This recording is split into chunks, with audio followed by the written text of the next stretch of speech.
छत्तीसगढ़ में नेतृत्व परिवर्तन पर विराम लग गया है। भूपेश बघेल की छत्तीसगढ़ मुख्यमंत्री बने रहेंगे। पीएल पुनिया ने स्पष्ट कर दिया है कि बैठक में नेतृत्व परिवर्तन को लेकर कोई बात नहीं हुई है।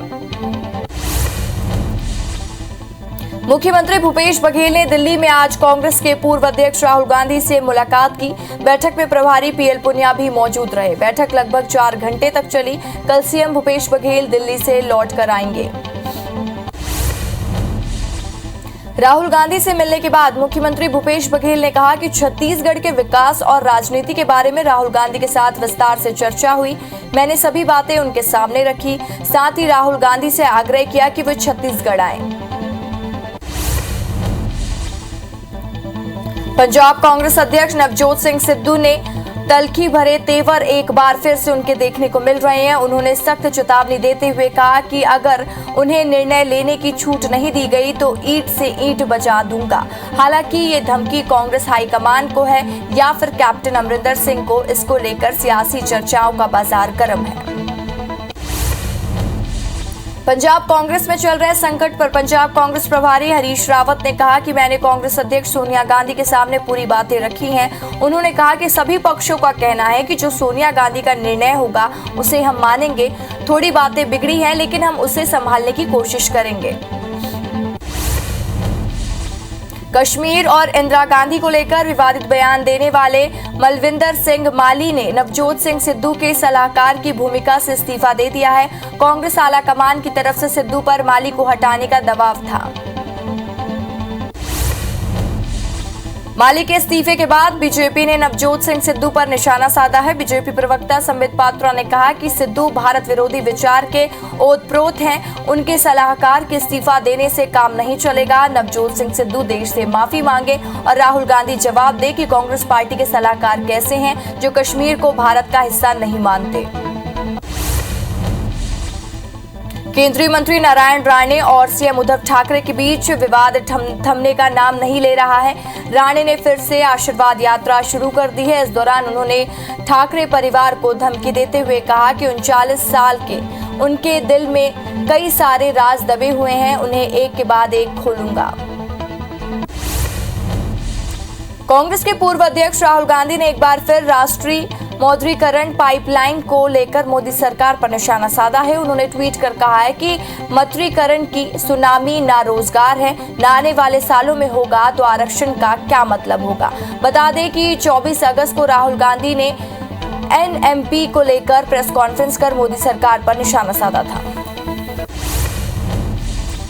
राजस्थान के मुख्यमंत्री अशोक गहलोत की एंजियोप्लास्टिक सफलतापूर्वक एसएमएस अस्पताल में हो चुकी है। उनकी सेहत में सुधार है। मुख्यमंत्री के विशेष अधिकारी लोकेश शर्मा और प्रदेश के परिवहन मंत्री प्रताप सिंह ने ट्वीट कर ऑपरेशन सफल होने की जानकारी दी है।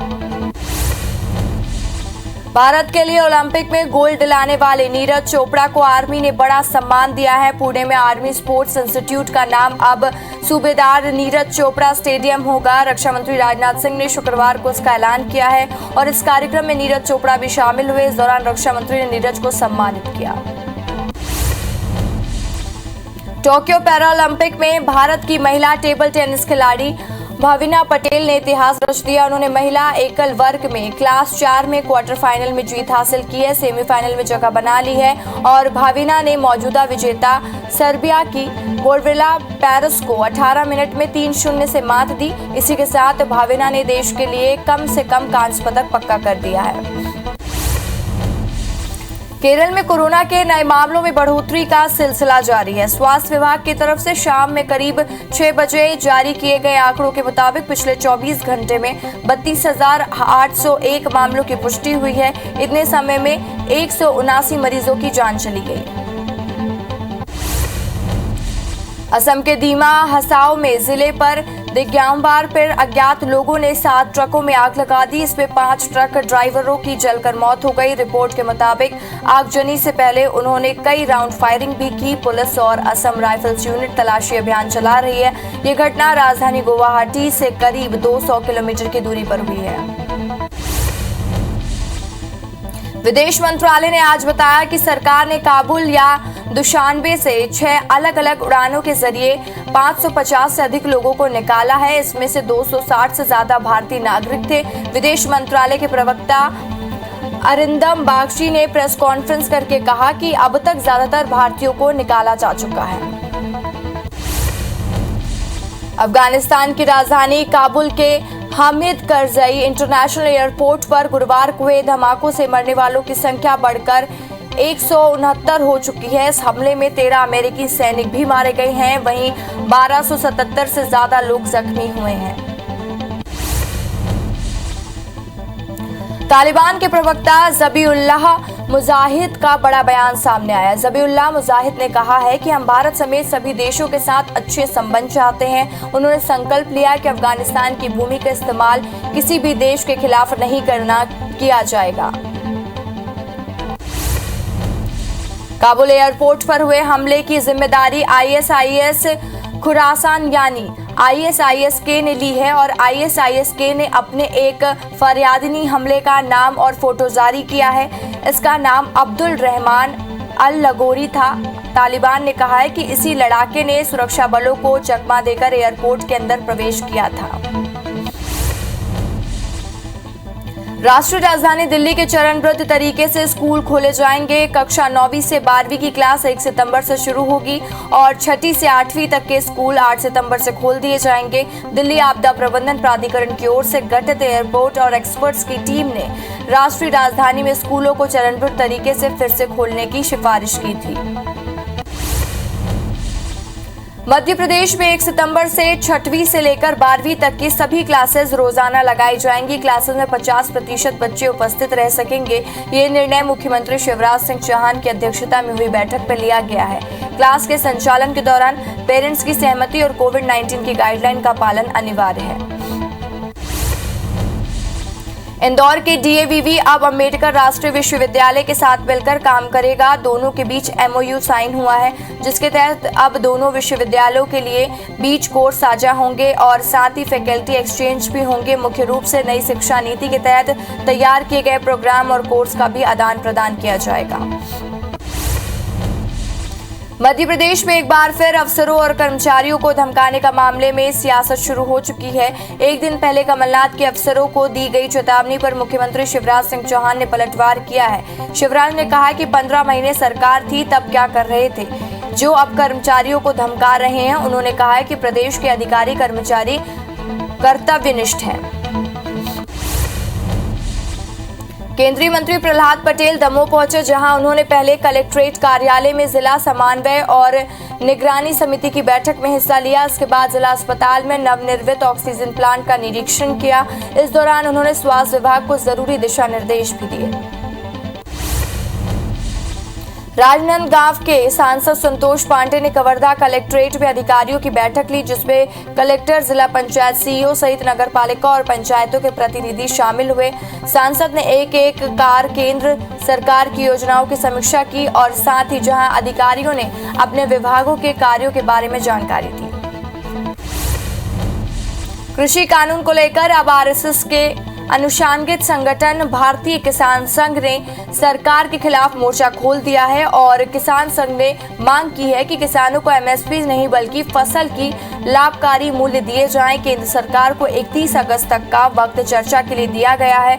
सरकार 31 अगस्त तक कोई पहल नहीं करती है तो 8 सितंबर को देश भर में धरना दिया जाएगा।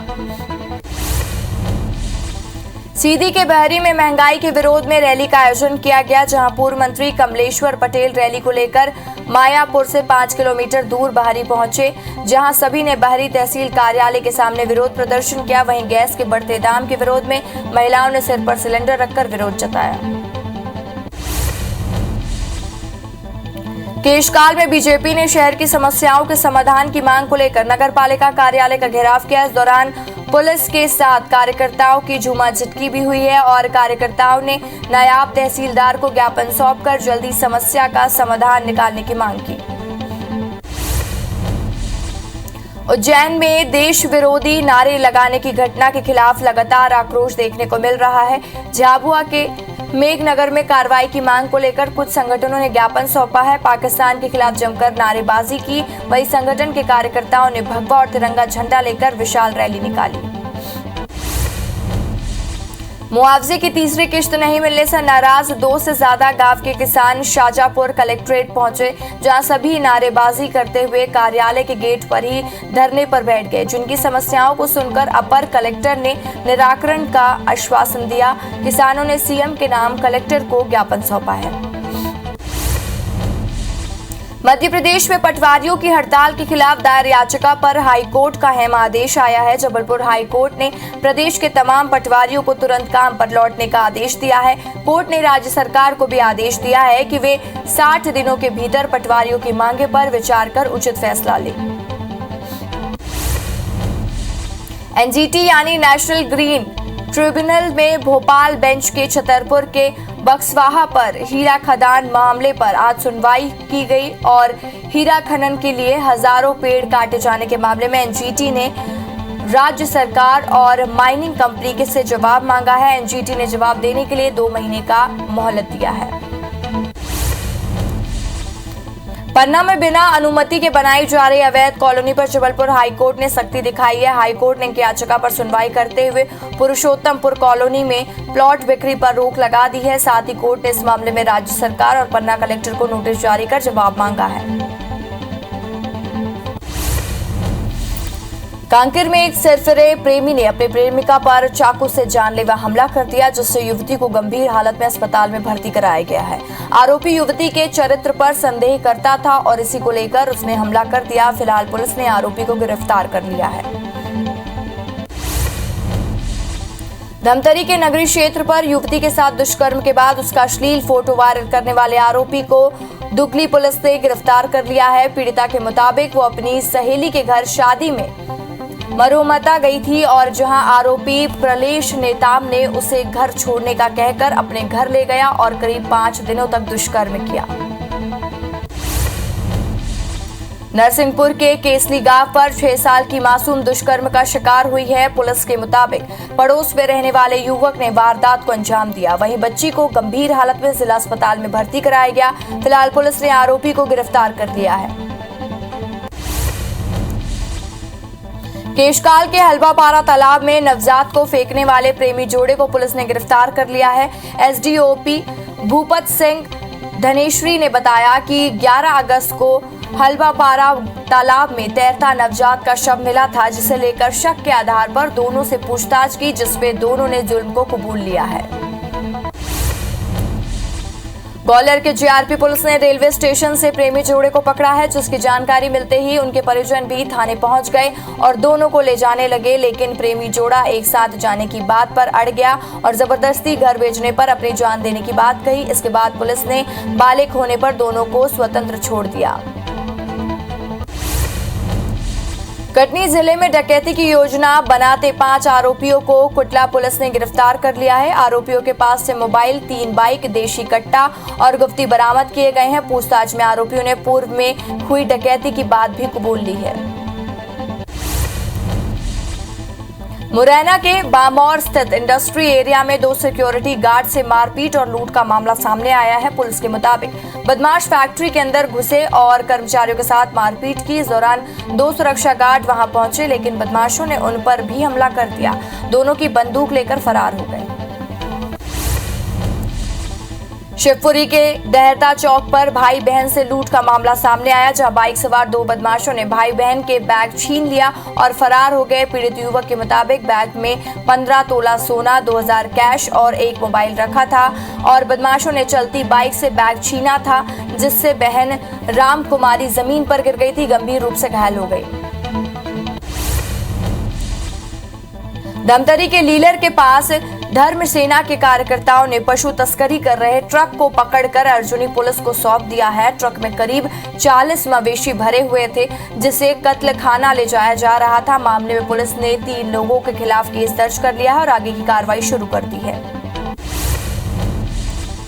खजुराहो के राजनगर के छतरपुर जा रही शराब कंपनी की गाड़ी पर विक्रमपुर चौराहे के पास कुछ बदमाशों ने फायरिंग कर दी, जिसमें से एक गोली गाड़ी के दरवाजे पर लगी, जिसके बाद वाहन में बैठे सभी लोग गाड़ी छोड़कर भाग गए। वहीं ड्राइवर की शिकायत पर पुलिस ने 4 नामजद के खिलाफ और एक अन्य के खिलाफ धाराओं के तहत केस दर्ज किया है। रीवा के बहुरी बांध गांव में सड़क पर भैंस न बांधने की मनाही करने को लेकर 2 पक्षों में विवाद हो गया, जो इतना बढ़ गया कि दोनों पक्षों ने एक दूसरे पर लाठी डंडे बरसा दिए। इसके बाद दोनों पक्ष थाने पहुंचे और एक दूसरे के खिलाफ शिकायत दर्ज कराई। इस पर पुलिस ने दोनों पक्षों के खिलाफ केस दर्ज कर लिया है।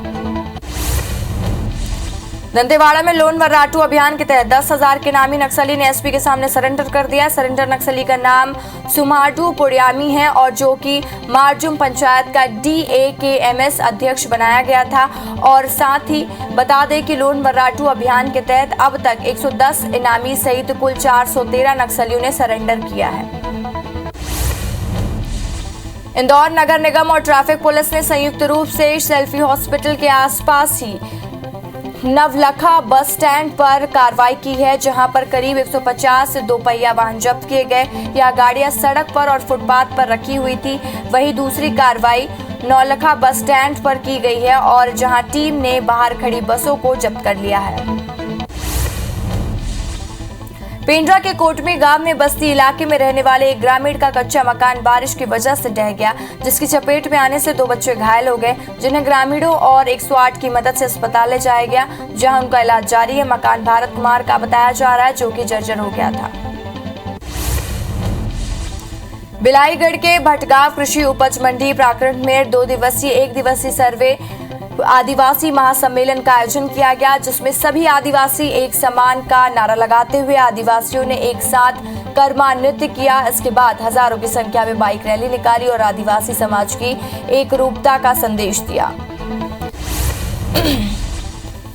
राजनांदगांव के शासकीय कमला देवी राठी महिला महाविद्यालय पर ग्रीन अवार्ड मिला और हरितिमा संवर्ध स्वच्छता जागरूकता वेस्ट मैनेजमेंट के लिए भारत सरकार के महाविद्यालय को डिस्ट्रिक्ट ग्रीन चैंपियन अवार्ड से नवाजा गया। महाविद्यालय को ये अवार्ड VC के जरिए दिया गया।